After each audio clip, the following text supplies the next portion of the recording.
Welcome to this extended video on the poem When We Two Parted by Lord Byron from the Love and Relationships Poetry on the exam board, AQA.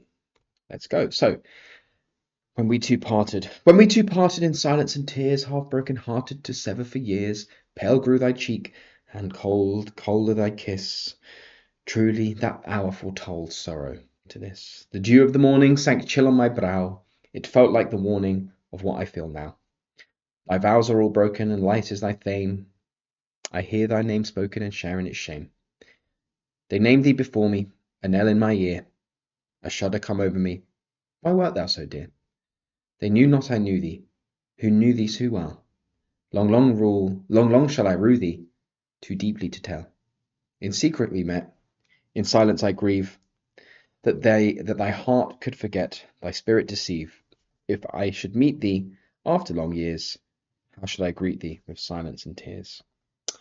Okay, so this is a poem obviously about sort of the end of a relationship, end of a love, but a love that was conducted in secret, either because it was an affair or because an affair has been committed by the woman. The point is that the speaker is unable to tell people about the heartbreak that he's experiencing. So in the title, the we obviously shows this idea of connection having once existed. Two, as in coupled, but then parted as in end. And this, I guess, places it in a certain time, specifically in the past. We have that repeated in that opening section here, when we two parted in silence and tears. Now, I'm going to break from tradition here, and I'm just going to jump briefly to structure, because, of course, what we see is this connection between the opening and the ending. And this is a really good way in your exams to talk about the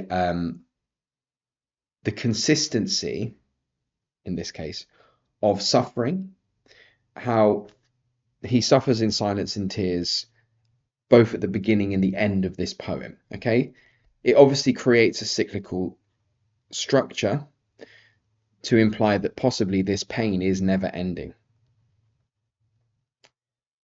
We have this broken hearted to sever for years. There is a clear sense of pain.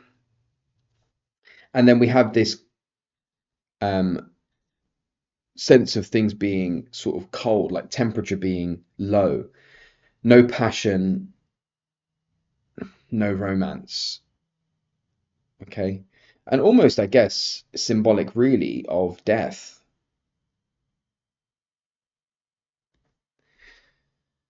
However, there may be at moments this speaker may have felt like things might get better.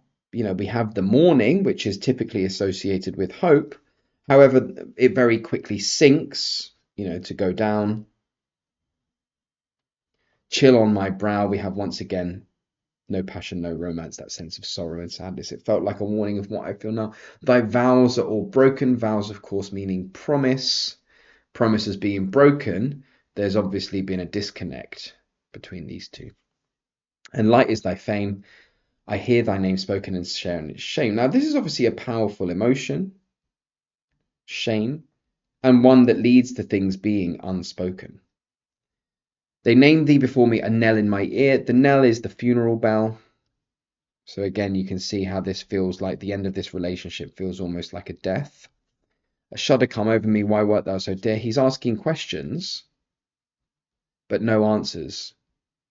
Okay, and he will not get the answers because they cannot communicate any longer.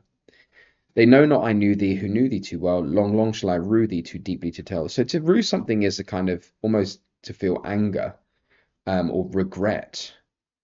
And obviously this person feels ashamed that they were ever a part of this relationship. In secret we meet, in silence I grieve. So we're feeling grief is obviously when somebody dies.